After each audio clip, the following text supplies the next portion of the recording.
Hello, everyone. Today's video is going to be me going through the social learning theory. So, hopefully, you have watched or are very confident on the behaviorism video. This is going to be the other part to the learning approaches known as social learning theory. So, on the screen right now, I've got the whole spec bullet point for learning approaches, and you'll see what's in bold is what we're going to be looking at today, social learning theory. So it's kind of combined with Pavlov and Skinner, right? But you need to know Bandura, you need to know stimulus response, so on and so forth. So social learning theory is a different theory to behaviorism. You may be asked for either, right? So you may get a question saying discuss social learning theory, or you may get a question saying discuss behaviorism, or you may get, and this is important to note, you may get a question that says something like discuss the learning approaches, of which you would be able to talk about either behaviorism or social learning theory. So it's quite an important differentiation to note down. Social learning theory is different to conditioning, which is what we looked at in the last video looking at behaviorism. Right, it's more complex, it's got more to it, it takes more into account, but its main drive is that we learn through the watching and observation of our role models. Now, when I ask students who their role models are, they get sometimes annoyingly sheepish, be like, oh, don't really have any role models. Like, yes, you do. Yes, you, and you have way more than you think as well. A role model is not necessarily someone who you look up to with doe eyes, rose-tinted glasses. A role model is someone who tells us how to act in this world. Your boss, if you have one, is a role model of some kind. You may not like them. You don't even have to like your role models, but they are a role model for helping us understand how to act in this world. And it's where we learn a lot of our behaviors from. According to this model, we watch our models, be it our boss, be it our older sister or brother, be it our mum or dad or grandparents. We rehearse their action, play it over in our head, and then we kind of replicate their behavior, but often with a little bit of us in there as well. And you see this with kids all the time. All the time. And I've got an example.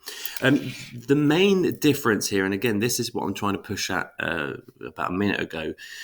The main difference here is that this theory, compared to behaviorism, takes into account the way we think. Behaviorism doesn't consider the way we think, right? It's stimulus response, stimulus response, stimulus response, right? Behaviorism, or classical conditioning, is simply every time there is a stimulus, there is a conditioned response without thinking in the middle. Right. Every time you see the stimulus, every time you see the spider, you have fear without thinking. For example, every time you see the snake, you have fear and you run away without thinking. But this theory says there is something in the middle of that, seeing the stimulus and then responding. So, and again, this is important. I'm going to say this quite a lot through these videos, but it isn't just a case of you see your model, you copy your model, right? This is so crucial to this theory. This theory does not believe in stimulus response. It does not believe you see the model, you copy the model. There is a lot of thinking processes, thought processes that happen between that stimulus and that response. And those are called the mediational processes, which I will go through. So it does take cognitions into account. Social learning theory is learning through observation, right? So, and this is Bandura here, Albert Bandura. It looks like my granddad. I don't think it is, but learning through observations. Okay, so we learn our behaviors through the watching of our role models. Now, you need to know all of these terms, and I believe all of these terms are in your workbook. I'm going to go through these terms right now. I wish I had transitioned this slide. So vicarious reinforcement is quite important when you observe the consequences of a behavior in someone else. So, for example, if you see your role model get rewarded or punished for their behavior, and you're not involved in that rewarding or punishment, then you are likely going to copy the role model, basically, right? So, for example, if you saw your brother get punished for smoking in school, and you saw him, and you weren't smoking yourself, you just saw him get punished, that observation is enough for you to then not want to smoke. Let me throw this a different way to you as well.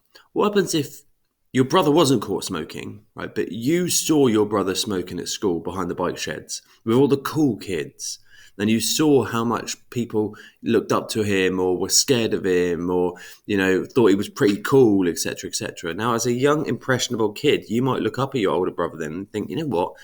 He's being rewarded for his smoking, right? He's a cool cat. He is, he's one of the cool kids in school. Therefore, I'm going to do it. So vicarious reinforcement is simply learning through the observations of reinforcement in others. Now, I do need you to know the difference between imitation and identification, right? Imitation is simply copying the behavior. Just simply, I don't know why there's a gap in that sentence there, but imitation is simply copying the behavior but not taking on the attitudes or beliefs of your role model. So an example I often use here to try push the point home is, imagine you have a racist dad, right? A racist dad who is walking down the street with his son or daughter or something, and then he sees someone and shouts something racist at him. If the kids copy the father and shout as well and start using that word as well, but they do not know the meaning behind the words, that is imitation. The kids are simply copying the behavior without actually taking on any attitudes or scummy beliefs of the father. Identification is a higher level, right? So imitation is simply copying without knowing why. Identification is identifying with that person. So not only do you take on their behaviors, but you also take on their attitudes as well. So identification is a deeper form of behavior modification, basically. So that's probably a good example. Modeling is pretty, I don't know why we have to know this word, to be honest with you. Modeling is literally modeling. You know about modeling. The role model shows you how to behave. It's literally what we've been talking about the whole bloody time. But anyway. And probably the hardest part of this, maybe not the bullet point, but the hardest point of all these terms is mediational processes. So I have said to you about 2 minutes ago that you have a stimulus, and in behaviorism, you have a stimulus and a response. Fine. And how this theory doesn't believe we are stimulus response. This theory believes that there are 4 factors that when you watch, let me rephrase this in the better way. When you watch a role model, there are 4 mediational processes that are going to determine the extent to which you are going to successfully copy that behavior. It's probably the best way to phrase mediational processes. So, and they are attention, retention, reproduction, and motivation. I'm going to go through each of those in a second, but I need a good example to be able to contextualize.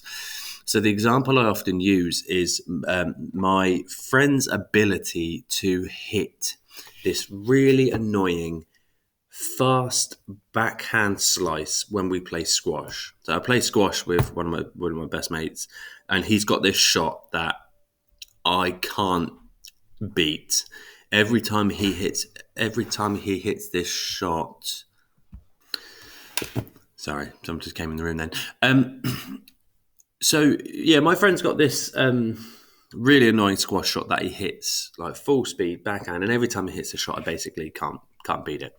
So I want to copy the shot. And in this case, he is the role model, isn't he? Because he is someone who, I don't look up to him with doe eyes, but he is trying to show me a way to act in this world. And in this case, it's hitting backhands, slice, squash shots, which, at some point we all have to learn. So I'm going to go through each of these 4 mediational processes under the context of this, right? So attention. You have to be paying close attention to the behavior in order to copy it. In order for me to be able to copy Gil's backhand squash shot, obviously I need to pay attention. If I'm not paying attention to him, how am I going to copy him? So attention is quite obvious, right? Now, attention usually leads to retention. In order for me to be able to copy him, I have to remember what he's doing. How can I copy someone? How can you copy a role model if 2 seconds after you've watched them, you cannot retain what they've done? So retention is also quite important here, right?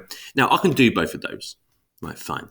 I can pay attention to Gil when he hits the shot, and I do pay attention, and my memory is not like a sieve. I can remember how he does it, right? So those two are going to increase the chances that I'm going to be able to copy the behavior, right? Because I have them when I watch them, when I remember. My problem is the third one, reproduction. You also physically have to be able to repeat the behavior. Right, I can pay attention and retain someone doing the splits, but I definitely cannot physically copy it. And that's true, by the way. I can't. I will tear something. I don't know. I have the flexibility of a elderly 85-year-old. Not a young one, an elderly one. Essentially, a 95-year-old, really. My problem is that Gil is a semi-professional runner. He's all flexible and looks after himself, and thy body is thy temple and all that bollocks. But he has this ability to, at speed, get low down and hit, and I just can't do it. I don't have the balance. So the fact that I am not physically able to copy him yet, I am practicing on running fast low. The fact that I cannot physically copy him is going to really hurt my chances of being able to successfully copy him. So reproduction, you have to physically be able to copy your role model to be able to copy your role model, right? And the last one is motivation. You have to want it. You have to really, really want it. And as it says there, why would I copy a behavior if you do not want to copy it? I have motivation to try beat Gil and to try hit this shot, because if I manage to hit this shot, he's not going to be able to hit it back either. And that's going to increase the chances that I win. And clearly I'm motivated to win. So I have 3 out of those 4. I have attention, fantastic. I have retention, and I have motivation, but I do not have the ability to physically copy my best pal. So at this point, a lot of students are wondering, okay, what is the difference between social learning theory and behaviorism? And this is just a good opportunity for me to repeat this.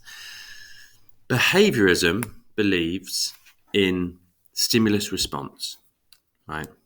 It believes that every time you see a stimulus, there is an automatic response, a conditioned response. Conditioned stimulus leads to conditioned response, for example, and there's no thinking in the middle. The main difference between social learning theory and behaviorism is that behaviorism does actually believe in stimulus response, but in between stimulus response is thought processes, mediational processes. And this, by the way, explains why you can put everybody, and for example, you can put everybody in the same situation, put a spider on their hand, and yet some people will be scared and some people won't be scared, because it's thinking, mediational processes that allow us to be able to think about things. So in support of this, you need to know about Bandura. Now, I'm not going to go through Bandura's research, right? That can be something that you can do yourself. These videos are more theory-based. But essentially what you will find, and you do need to know Zimbardo's research, by the way. You do need to know everything about it. So I'll go through it quickly, I guess. It aimed to... hold on. Sorry, I got interrupted again. Bloody hell, people don't leave me alone. So what was I saying? Bandura aimed to see whether aggression could be modelled by adult role models to younger kids, right? And the very, actually I've changed my mind. I'm not going to go through this. The very basics, though, is that he found that they were, right? So I'm not going to go through this in any great detail because I want to focus on the theories. If you want to pause this, feel free to. But what I do have here is this is what I will do is I will go through this actually, because I think this is quite important. This is the sample for Bandura. He had 72 kids aged between 3 and 5. So very impressionable kids. And he basically split them into 3 equal sized groups. I love the structure of this study. It's a really, really well thought out structure. So 24 kids saw an aggressive model, 24 kids saw a non-aggressive model, and 24 kids saw no model at all. They were just put in the room with the Bobo doll to see if they were aggressive. Now, it's split further between female, seeing an aggressive female model and seeing an aggressive male model. And then you have 6 boys see that, 6 girls see that. You had 24 people saw a non-aggressive model, but 12 of them saw a non-aggressive female model, 12 of them saw a non-aggressive male model. So it's really, really well thought out. This is a good evaluation of Bandura, by the way, is that the sample is really well thought out, its breakdown. However, a good criticism here is it starts off, you have 72 kids. I don't know why they say students. They were 3 to 5. That's definitely not students. But they were really, really well thought out, quite representative. And then you're breaking it down. You're like, hold on, there's only 12 people in that one group. 12 people is a lot less representative than 72. So that is an unfortunate side effect. Now I'm going to skip through this bit. You can look at this at your own pleasure if you want, even though it is very strange. It's basically the run through of Bandura. 3 rooms in Bandura. And this was what was found. Children who observed the aggressive model made far more imitative aggressive responses than those who are in the non-aggressive. So to conclude, it would appear that actually you can teach kids aggression through making them observe you. So social learning theory has some credibility here because it has scientific and empirical research to back it up. There was more partial and non-imitative aggression among those children who had seen aggressive behavior. And the girls, this is interesting, the girls in the aggressive model also showed more physical aggression if the model was male, but more verbal aggression if the model was female. So I don't know if this societal or biological thing that females are more verbally aggressive, whereas males are more physically aggressive. But ask yourself, are these findings any surprising that the males copied the physical aggression quite a lot? Females mainly copied the verbal aggression, a bit different really. Boys were more likely to imitate same-sex model than girls, and boys imitated more physically aggressive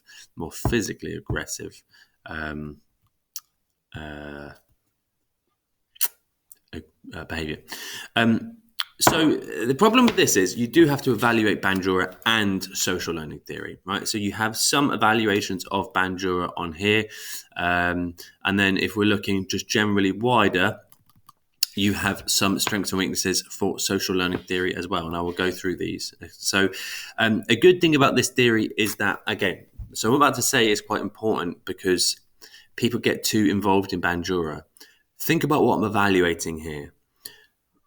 The research that the theory has research that supports it, and that research is scientific. What am I actually evaluating there? The theory. So don't fall into this trap of accidentally evaluating Bandura when you've been asked to evaluate social learning theory.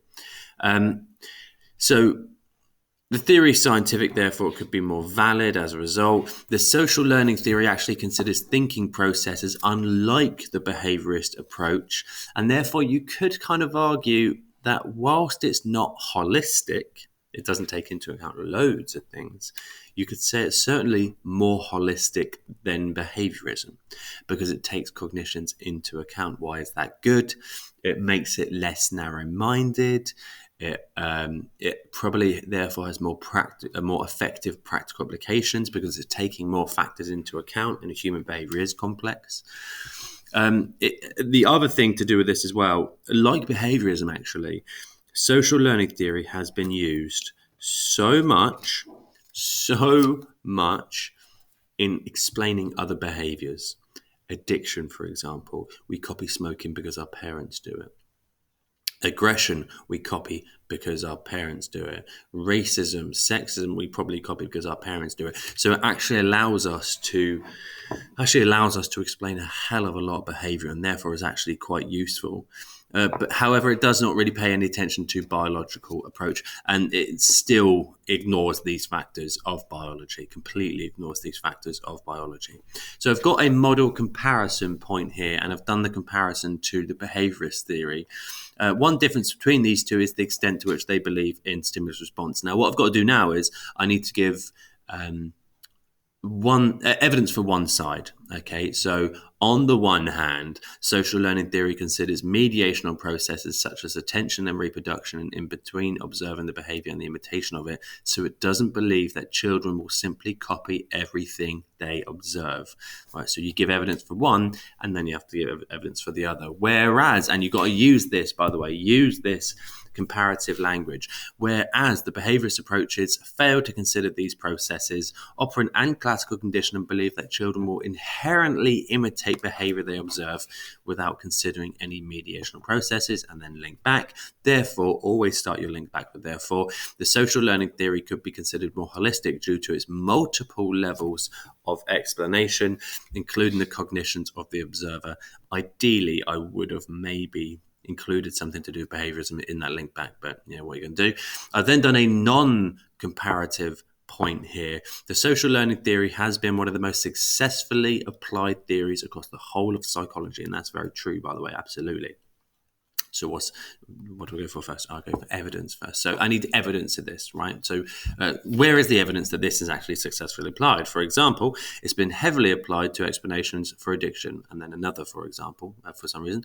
For example, the witnessing of a role model smoking and gaining rewards for this, such as reputation and credibility, could be seen as a reason for the individual also imitating the behavior. So my evidence of my point here is one of these successful applications. Now, here's where students aren't particularly good. The elaboration. Why is this good? Why is this good that this theory has been successfully applied? Do not mix your elaboration with your link back. That's poor. That's poor arguments. That's a poor argument. So my elaboration here is the fact that this theory has been so widely applied suggests the theory has an air of credibility and validity. Much research has been found for these applications, suggesting that social learning theory is a logical and sound explanation for how we learn from the environment. You have to tell me why it's a good thing that this has been so successfully applied, right? But if it's been successfully applied to loads of behaviors, it suggests that it's a correct theory.